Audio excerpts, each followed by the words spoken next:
The whole world is made to pass through the filter of the culture industry. For culture now impresses the same stamp on everything. Films, radio, and magazines make up a system which is uniform as a whole and in every part. Now, just what in the world does this mean? What do authors Adorno and Horkheimer mean when they say this? Well, that is exactly what I wanted to learn and think about when I took on this independent study titled Foundations of Critical Theory, the Frankfurt School. In this presentation, I will focus specifically on how technology is conceived and discussed within this school of philosophy, or rather, this branch and method of thinking.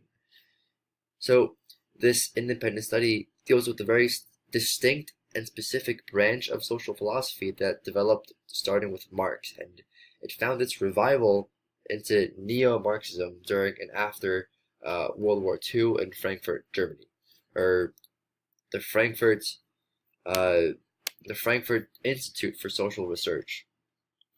Now, I was motivated for taking this independent study because, first of all, I'm an avid philosopher. I think we all are philosophers as long as we have thoughts and we make decisions and make rational choices, right? To think is to philosophize.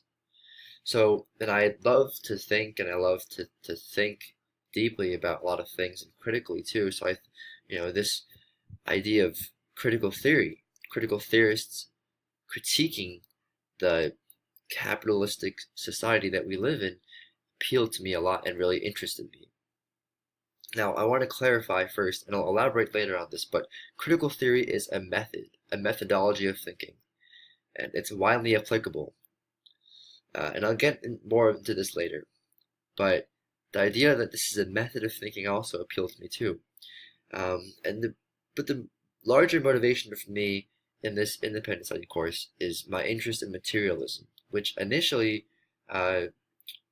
really developed through my independent readings and studies of Buddhism and Stoicism, some of the more spiritual philosophy, and paired with my interest in Marxism starting last year in a sophomore philosophy course of the humanities curriculum of Hotchkiss, I found myself looking towards these group of neo-Marxists in the 20th century.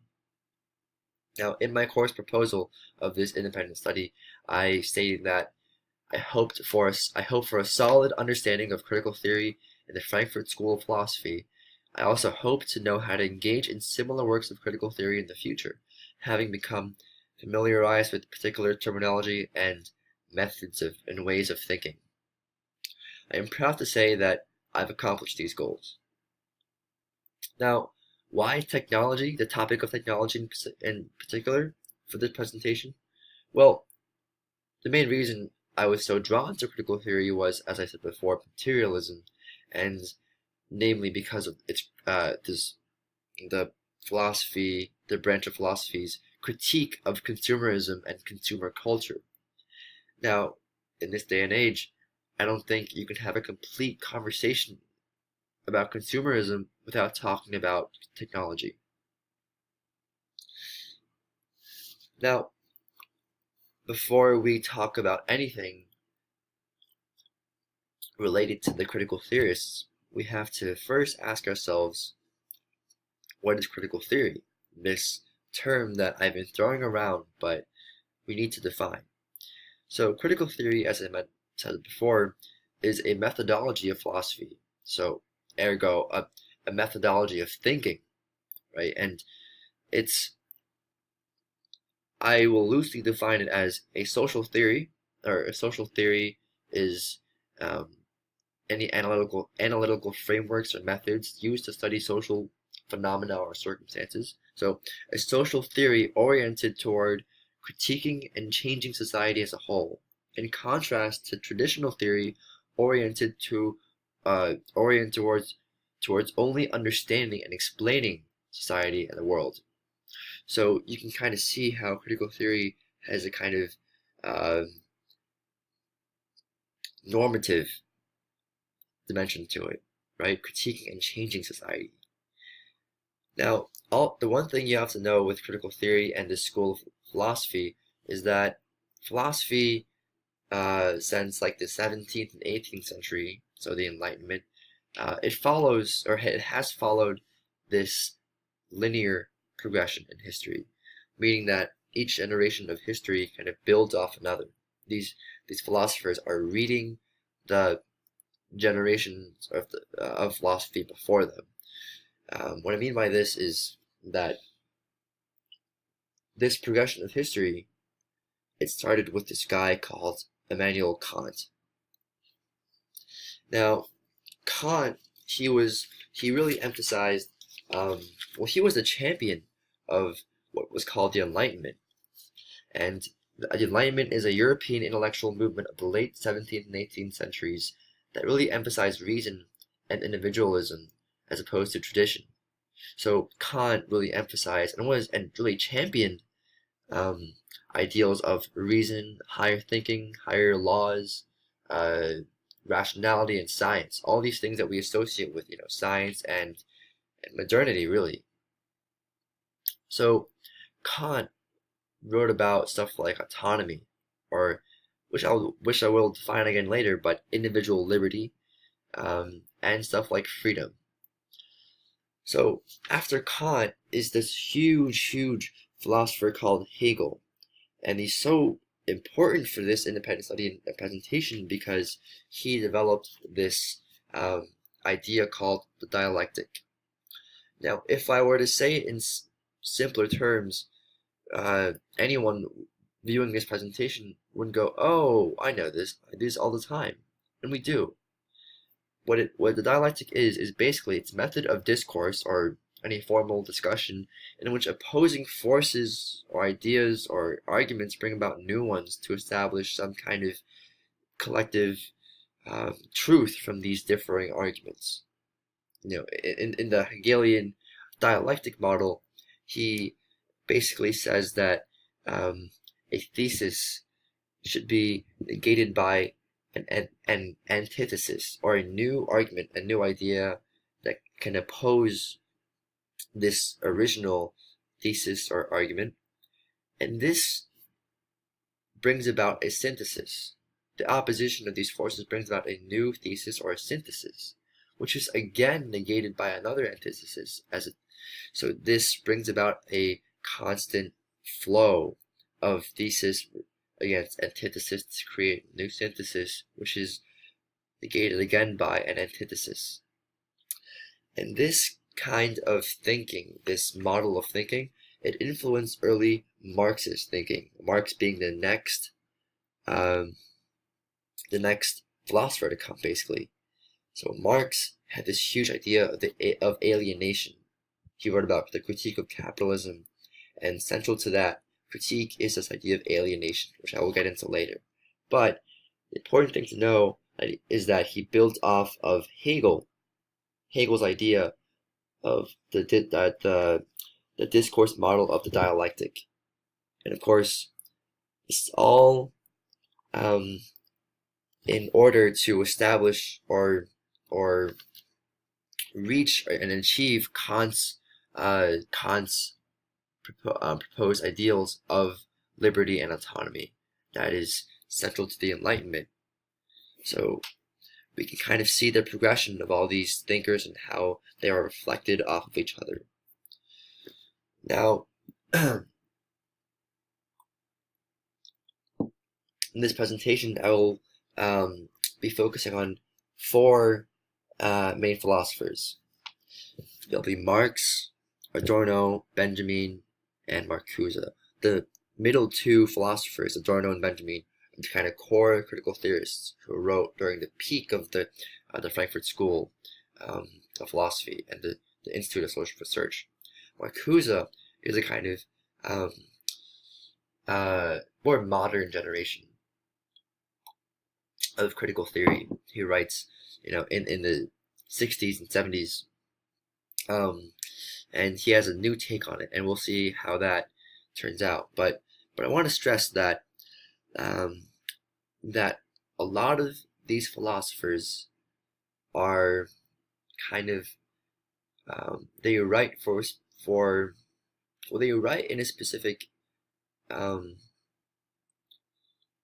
using very specific words and jargon, and that can be difficult to piece together at times. So I must admit that a lot of what I say may not necessarily be exactly how these philosophers intended their works to be interpreted.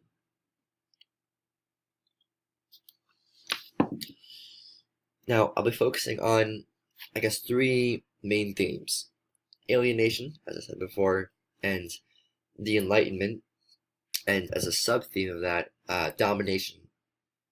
This idea of one party, one force dominating another, and one consequently being oppressed, and a need for freedom being an Enlightenment ideal, and artificiality as the last theme. So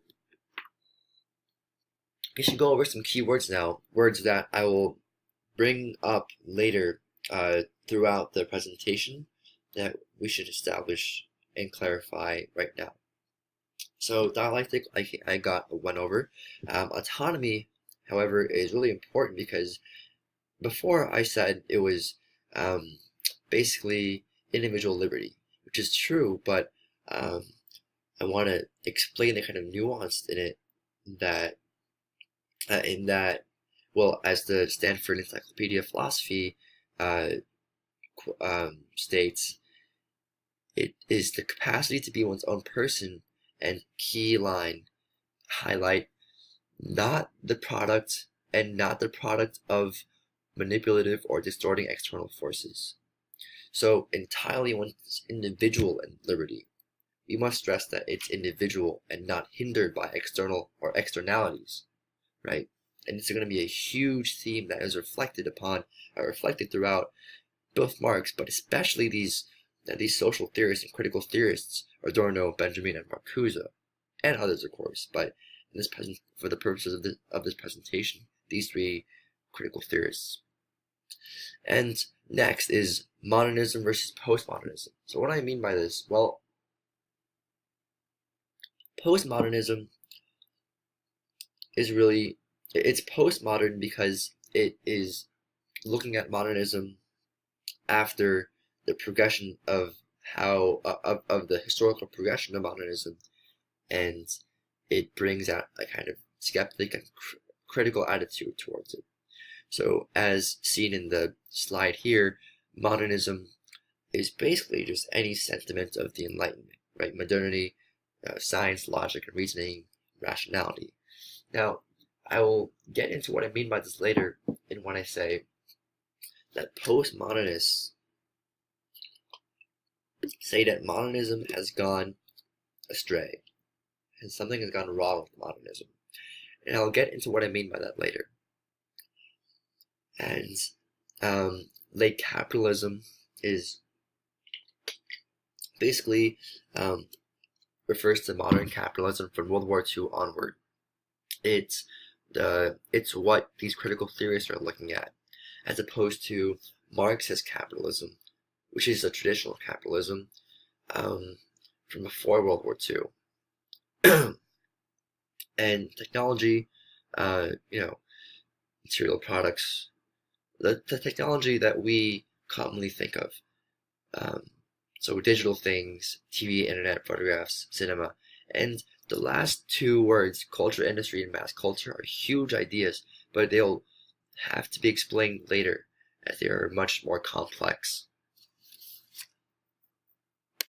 So Marxist alienation, it's basically refers to a form of exploitation and injustice in capitalism. So Marx says that alienation is basically a state that a worker or laborer in capitalism finds himself in a capitalist economy, resulting from a lack of identity with the products of their labor and a sense of being controlled or exploited. In other words, workers use their labor for activity that basically has nothing to do with himself or themselves as an individual or fulfilling their own intentions, desires, or individual goals.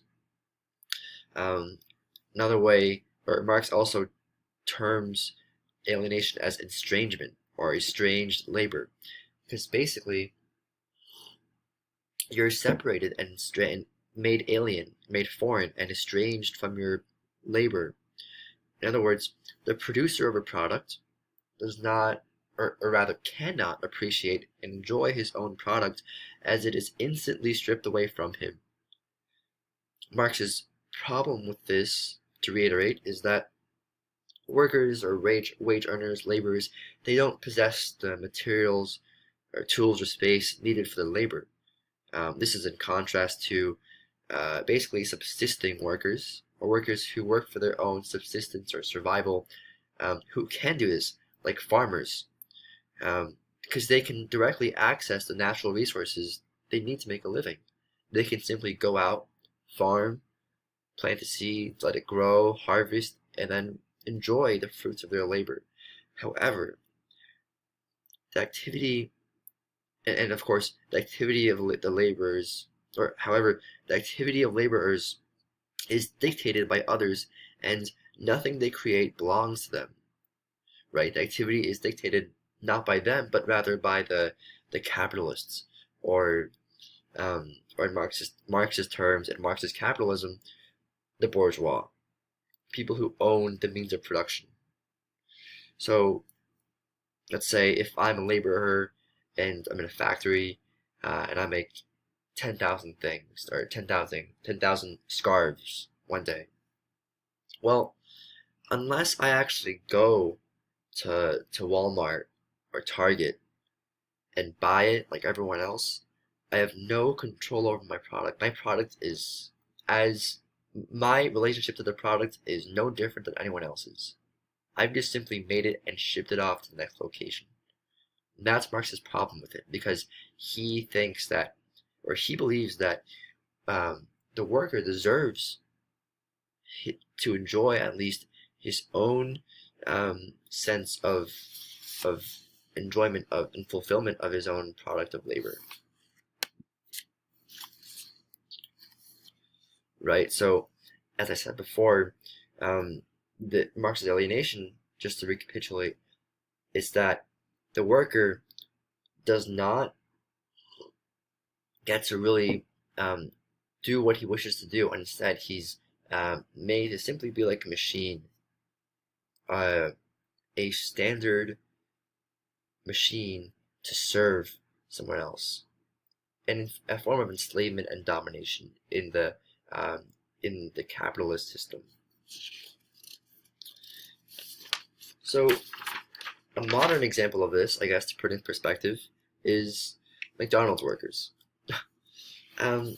Just think of how everyone and everything work as a single unit, like a machine, as if it were just a very mechanical thing, mathematically and systematically generating thing after thing after thing, or product after product, food package after food package. Each worker is given a role, right? Let's say I am a patty griller. Well, then I have to exist within the confines of this role. I have to stick to my position of grilling just patties. And the packager next to me has to stick to just packaging. That's it, right? And we stick to our governed stations, and we don't move around to any other locations. In that sense, all we are is a sub part of a larger system, but we don't get to actually enjoy anything we produce. We're simply more or less rendered to mechanical units. Our own labor is essentially commodified. And this idea of a commodity is going to be huge in this presentation.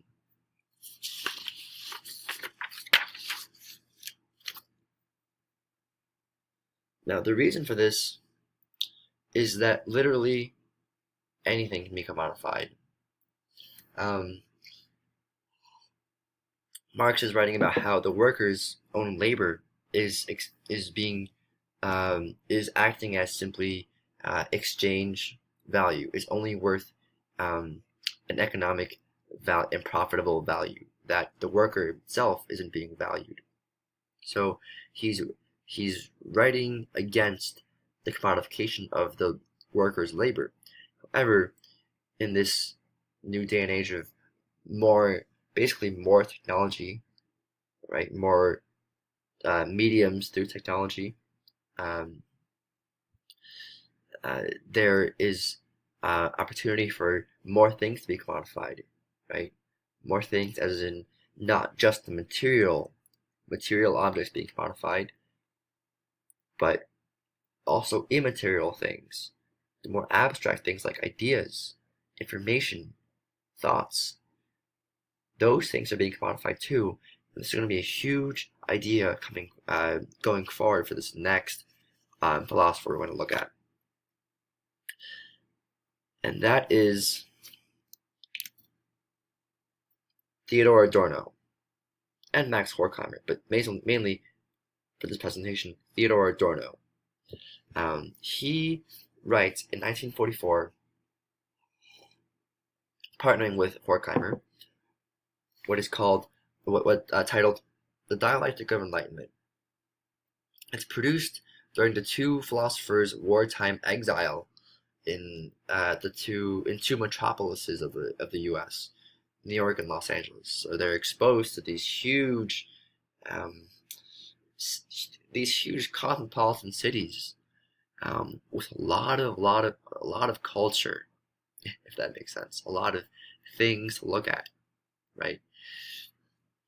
And I want to bring up this idea that I talked about before, how the Enlightenment is all about reason and science and logic and higher thinking. Now, these philosophers start their whole book by observing that the progression of post-Enlightenment history has actually undermined its original intentions of promoting autonomy, of the original Kantian intentions of promoting autonomy and reason and rationality. Their evidence for this is that the Enlightenment has indirectly produced the exact opposite of the quote-unquote Enlightenment. They see this in the domination of fascism and Stalinism during their time in Germany. So their conclusion, or their thesis, I guess, therefore, is that there seems to be a contradiction between the modernist ideals of the Enlightenment and its historical result later. And that's where the whole postmodernism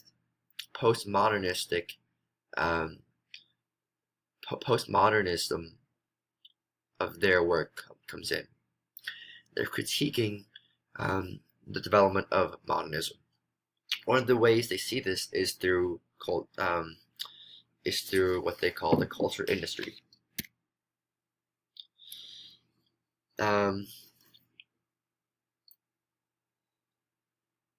Now, the culture industry, as shown here, refers to how popular culture in capitalist society functions literally like an industry, like a Marxist capitalism, or the Marxist capitalistic model of mass-producing industries with its Fordist assembly lines and the millions of laborers.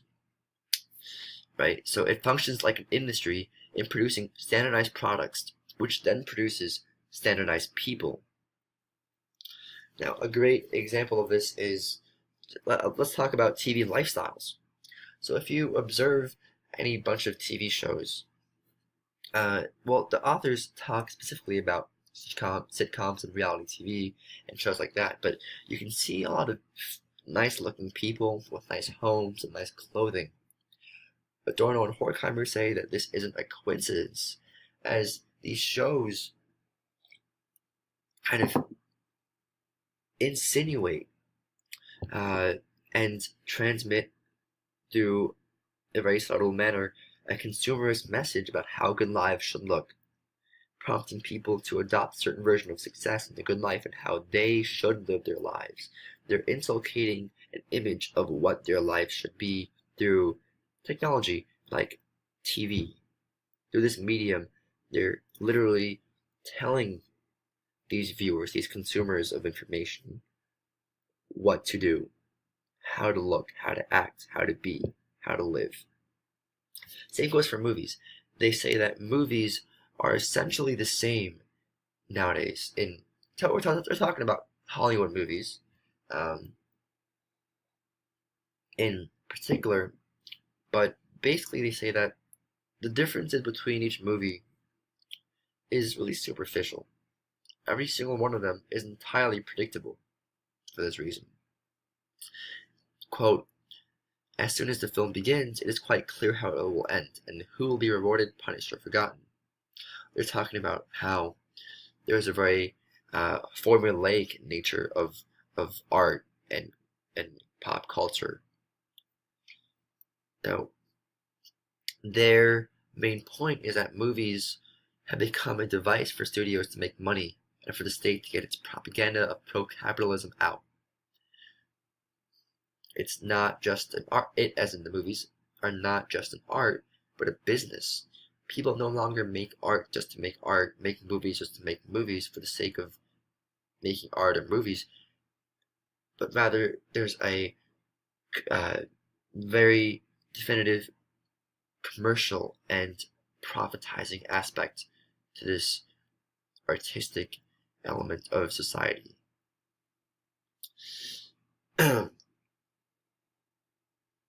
Their central idea to this work is that every single product of mass culture or consumer culture in which this effective standardization occurs, that every single product of mass culture is designed to preserve the status quo, holding the capitalist system in place or the culture industry intact.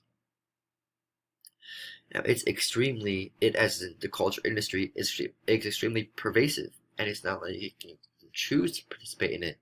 You kind of already are part of it, simply by existing, really, in a capitalist system or capitalist society. Simply by being part of a capitalist society, you take part in some form of consumerism, and inevitably, or even against your own will, I guess, you take part in mass culture to some degree.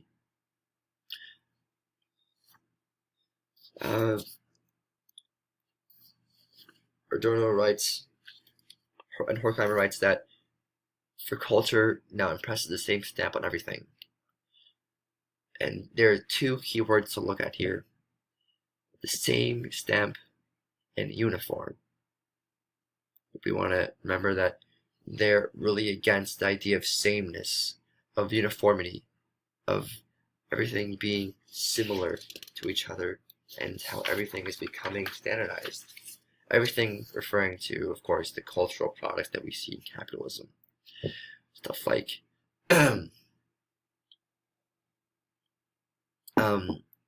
things are becoming so basically they're being robbed of their artistic essence, of their unique original essence and intentions, and they're being compromised and reduced to simple economic means of promoting capitalism indirectly and keeping the consumer at bay with this wave of mass culture.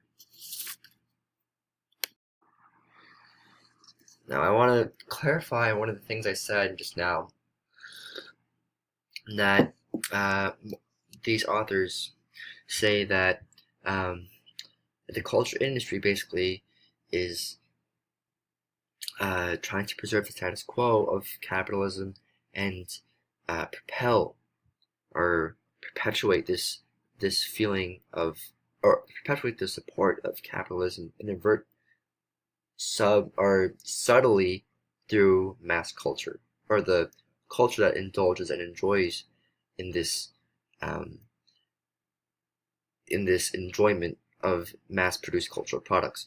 So what they mean by this indirect kind of preservation of the status quo is that I think it's helpful to explain this idea of pseudo autonomy that the culture industry kind of um, uh, basically um, implies. So, pseudo originality, as in stuff like in Apple commercials, when we see an individual wearing a product, an Apple product, or using an Apple product, and it's made to seem like the consumer is is wholly individual and so innovative wearing these products, but really they're simply just another consumer um, buying into these mass-produced products that are made to to fit the consumer's desires, but not really to be quote unquote innovative. It's what these big corporations say, but it's somewhat of a ruse to gain the consumer's attention and to basically satiate their desires to consume more. It's pseudo autonomy in that we think we have choice. We think we're being original in buying these things and in in um, in wearing or showing one's ownership in these things with pride. And we have sort of autonomy in choosing the things we do, but ultimately the culture industry is pulling the strings in the consumer or in uh, the tendencies and behaviors within mass culture. And within mass culture, as consumers, we are just the puppets. And an example of the effective culture industry is that's good to look at is in Adorno's Minima Moralia, Reflections of the Damaged Life. It's basically a collection of journal entries that he writes during his wartime exile. So one of the things he writes about is this practice of gift giving that he thinks has been corrupted or deteriorated because of the culture industry. He writes that due to the plethora of quote unquote gift articles now, or referring to cultural products generated by the culture industry, there's been a degradation of social behaviors within the practice of the cultural practice of gift giving. This means that he wants within gift giving for gift givers to think of the recipient as not an object but a subject, not someone to simply well not to not think of gift giving as a chore, to not give gifts simply because of some social function or some social norm, not because of simply affirming one's friendship, but at a very mechanical and forced intent, but rather to celebrate one's friendship and to really bring about an authentic moment within one's relationship with the person. To use gift giving as something of a kind of genuine practice. And he says that cultural items or gift articles nowadays has corrupted this practice by a lot of the let's have an example of gift cards, like iTunes gift cards and stuff like that. They're made to fit literally anyone. Anyone can buy it, and anyone can give it to anyone. It's made to fit any consumer and any recipient of a gift. That's the beauty of it. It's standardized to fit anyone, but that takes away the kind of uniqueness that you want to add as a gift giver for the recipient. it takes away the kind of authentic moment, authentic relationship that you can have with the person, because you're just giving something that is kind of meaningless in some sense, if that makes sense.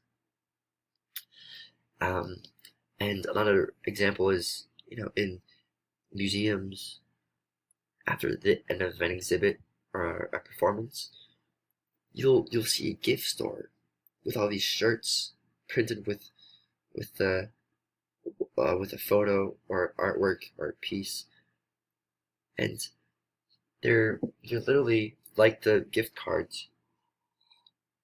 They're kind of all meaningless, right? They're standardized and they're made to fit anyone, but they work as gifts. They're literally it's from a gift shop, so they're made as gifts, but they're not gifts really. At least that's what Adorno was saying. We should not buy into these gifts that the culture industry is generating for the preservation of mass culture and the status quo of capitalism. So on to the next author, and a good segue into the next author is Walter Benjamin, and he talks about the critique of art, or he critiques, not critique really, but he talks about the art, the work of art in the age of mechanical reproduction. Mechanical reproduction as in, so many methods through technology of reproducing some work of art. He talks specifically about an example of the Mona Lisa. So if I go to the Mona Lisa and take a picture of it, or go to use the Mona Lisa and take a 3D printer and reprint the whole thing, and it looks exactly the same, he says there's something different, something lost in the original from the original artwork when we reproduce it like this or like that. His main problem is artificiality, one of the themes I indicated earlier. But these philosophers are really, and you can kind of see this theme continuing out now, but they're really against artificiality. They want to kind of have or establish more genuine relationships with people and ourselves, and they're worried about the fact that we become distant from reality through technology, or at least through the nature of technology and capitalism, and through the capitalist system, and through things like the culture industry in late capitalism. And this idea of artificiality and distance from reality, distance from genuineness and authenticity within our interactions, goes back to the idea of alienation with Marx. But Benjamin's point basically is that let's say when I go to a store and buy a shirt with a Mona Lisa on it, well, that's digital. That's an example of a work of art being mechanically reproduced. When we do that, that piece of work is just being used for a commercial purpose. It's once again kind of standardized and made just to fit the consumer, but not really to fulfill and respect the original intentions of art. It kind of deteriorates the original artistic essence of it, or what Benjamin calls the aura. So Benjamin is saying that the relationship basically that I could have had with this piece of art or the artist is lost. That we kind of alienate ourselves when we participate in the perpetuation of mechanical reproduction. The role of technology in this, first off, in mass culture and culture industry, is that it is the medium in which a lot of cultural things, cultural products are transmitted. But also, technology mediates art. Benjamin talks about how watching a theater performance is different than watching a movie through the lens of a camera. That we kind of given, or we have to adhere to the eyes of the cameraman. How looking at a scene from one angle changes changes our experience of the art as opposed to if they were in the actual audience of a stage play or a movie scene, we would have the whole picture. So that's another example of how we're kind of alienated from the piece of art. That piece being the play, or theater performance, or movie. Of course, this is the example of reproduced art that I was mentioning earlier. Now, how is the critique of the thesis, or modernism, or the critique being the antithesis, of course, so postmodernism, how is postmodernism resolved? How is this critique of postmodernism resolved? Or what do these philosophers basically suggest? Do they suggest communism, like Marx does? Well, yeah, because they are Marxists. So, are they just all Leninist supporters and Maoist supporters? Well, no. That's where the difference comes in. They think that there needs to be a new kind of communism, that communism has not gone right, that these people have got communism wrong, and that, well, first off, they blame modernism for playing a part in this, the progression of modernism, and they say that that communism, when it is done right, is, as Marx says, the ultimate culmination of all the dialectical syntheses. That communism is the ultimate synthesis, or the ultimate resolution of the dialectic of history. So, to quote Max Horkheimer, revolution won't happen with guns, but rather it will happen incrementally, year by year, generation by generation. We will gradually infiltrate their educational institutions and their political offices, transforming them slowly into Marxist entities as we move towards universal egalitarianism. And I want to segue into our final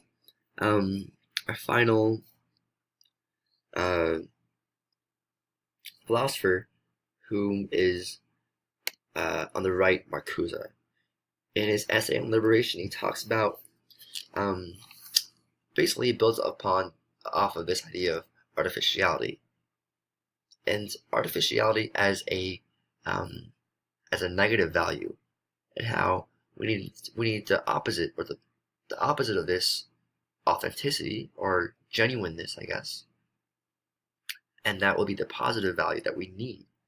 We need values, or if you really want to achieve this Marxist revolution that we, as the neo-Marxists that they are, expect and want to see happen, then what they need is a change in societal values and societal ideals. So let's take a step back for a moment and just define the Marxist revolution. So Marx basically says that simply due to the nature of capitalism, the idea of gaining capital, of growing and growing and growing, capitalism cannot continue forever. That there'll be a limit eventually to this expansion in capital growth. He sees an inevitable ultimate demise and downfall of capitalism. That'll come with the revolution of when the workers, the laborers, are so disillusioned that they see their own state that they're in, their own alienated and exploited state that they're in, and orchestrate a revolution against the bourgeois. The proletariat overthrows the bourgeois, as we all know. So Marx, as a neo-Marxist, says the same thing, that there's going to be a time in the future, at some point, where capitalism just becomes so bad for the laborers that they will simply inevitably become so disillusioned with the status quo that they have to revolt.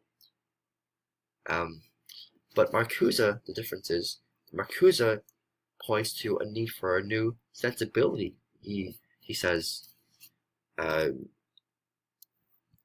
new sensibility, both for creating the right kind of revolution, that is one that is humane, and for creating the right society. And this targets the artificiality and mass culture and alienation promoted by capitalist societies. So once again, the change for positive values in society, positive feelings, as opposed to negative feelings of exploitation, alienation, artificiality, and mass culture. So he wants to see a quote-unquote harmonization between social goals and individual desires, and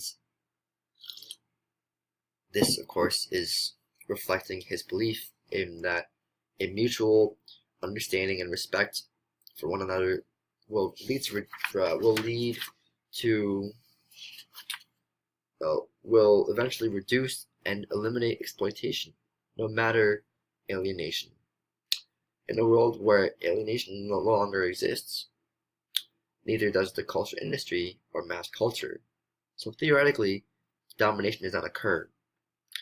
And you can kind of see the reflection of the pro-Kantian ideal of autonomy, of establishing a community, society of full autonomy for the individual.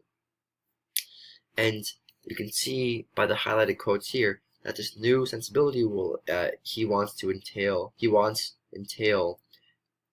things like solidarity, tenderness,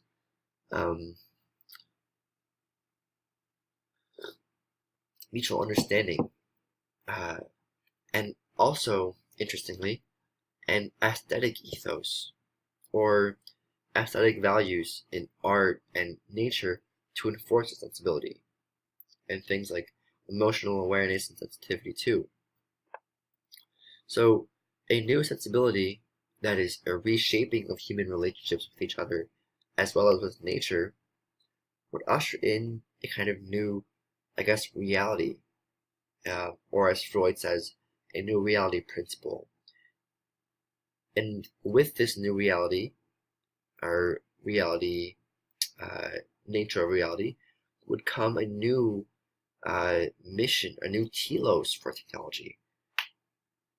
So under this new telos, technology could not, Marcuse says, simply could not be associated with, the modernism that we have seen progress with throughout history, leading to fascism and Stalinism, but rather be positive, or be orchestrated as a positive influence and change. So we see here that technology he wants to be utilized in a different manner. That it isn't necessarily technology being the enemy, it's rather that the culture industry is hampering with how technology is being used. It's utilizing technology as a instrument of domination.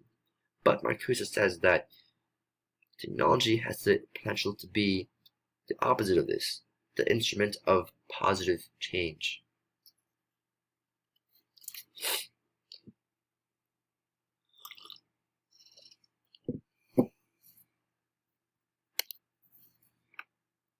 So that was a lot in the span of about 45-50 minutes, right? Now, we must ask ourselves then, what do I gain out of this? What do I gain from this? Well, studying various social theorist critiques, critical theorists' critiques of capitalism and consumerism in capitalist society can help us contextualize our interactions and our behaviors as individuals in modern day society. And as individuals using technology so much, I also hope you can take away the critical thinking of critical theory, the importance of engaging in the dialectical method, or engaging in meaningful discourse with others, something that may be hard to find and identify today. Meaningful discourse or respectful discourse. I think dialectic is a hugely important method of simply conversing and engaging with the world. I also urge all of the viewers here to be more aware of our own social behaviors, as I just said. So how am I conducting my life? Is mass consumer culture really fulfilling my desire to live the good life? Is technology a means of consumers' hedonistic enjoyment for me? Or how am I using technology? These philosophers aren't necessarily the best writers, the best philosophers in terms of their writing. The reason I say this is because they often make sweeping, kind of generalized statements, and it also makes their statements and judgments kind of elusive too, and difficult to interpret exactly. So in that sense, like I said, prefaced, it's difficult to ascertain the nuances in what they say. However, we can still gain so much from their critiques and gain so much insight on our own behaviors as individuals. I hope this has helped you see more into your own life with this presentation today.